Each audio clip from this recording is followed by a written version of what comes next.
Oh, welcome back. Did you listen well to the story of the Gumiho? Today, I have a colder tale for you. This isn't a story about a monster in the mountains. It's about the human heart, specifically a poisonous weed that grows in its darkest corner. Sit close to the ondol floor. You'll need the warmth for this one. It's enough to make your spine shiver. A long time ago, in a village called Cheolsan, there lived two sisters, Janghwa and Hongryeon. Their names meant rose and lotus, and they were as beautiful as the flowers themselves. But after their mother passed away, a new stepmother, Gaimo, entered the house. With her, clouds of darkness followed. Gaimo envied the sisters' beauty and the fortune they were to inherit. Within her heart, a serpent called jealousy began to grow. Nisans Asho. One night, Gaimo devised a horrific plan. She skinned a dead rat and secretly tucked it into the sisters' bedding. The next morning, she wailed so loud the whole house shook, accusing Janghwa of a shameful miscarriage. The father, blinded by her lies, turned cold. In his ignorance, he ordered his own daughter to be taken to a deep black pond and drowned.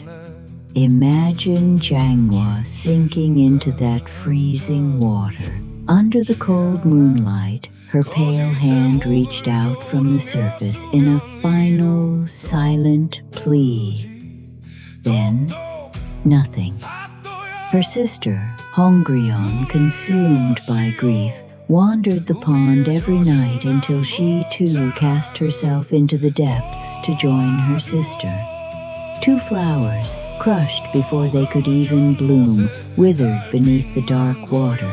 Let's think for a moment. Gaimo was not a ghost, but her actions were more demonic than any spirit. Why do humans view another's happiness as their own misery? Envy is a poison we drink, hoping the other person will die. The sisters were gone, but their Han, their knot of deep, bitter resentment, did not sink to the bottom.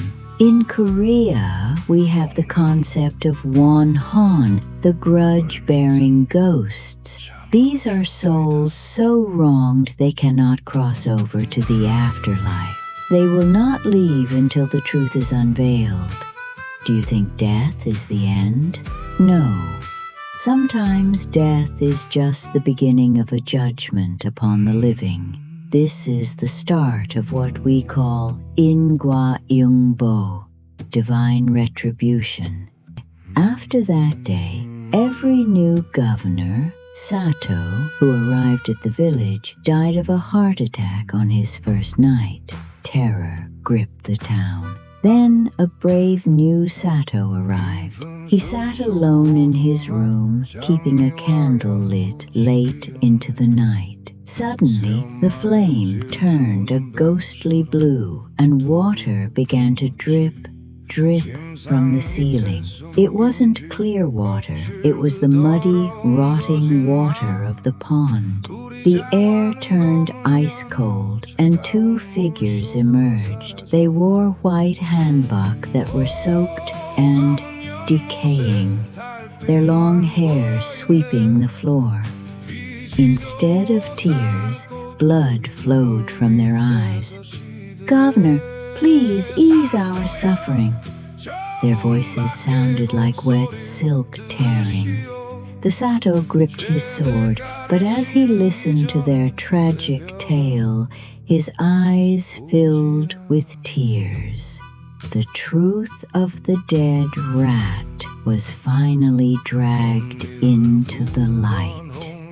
The Sato arrested the Gimo and her son, delivering a severe punishment. He recovered the sisters' bodies and gave them a proper burial on a sunny hill. From that day on, the curse was lifted. People say that near that pond 2 flowers bloom every year, redder than any others in the world.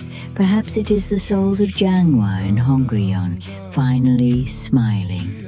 My dear friends, if you hear a weeping outside your window tonight, do not ignore it. It might be a soul begging for its truth to be heard. Truth may sink into the water, but it always floats back to the surface eventually. Now, feel the warmth of the ondol and close your eyes. I will return with another strange tale next time.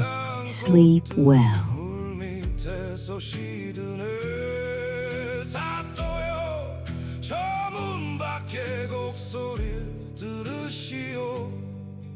죄의 대가를 치르기 전엔 새벽은 오지 않아.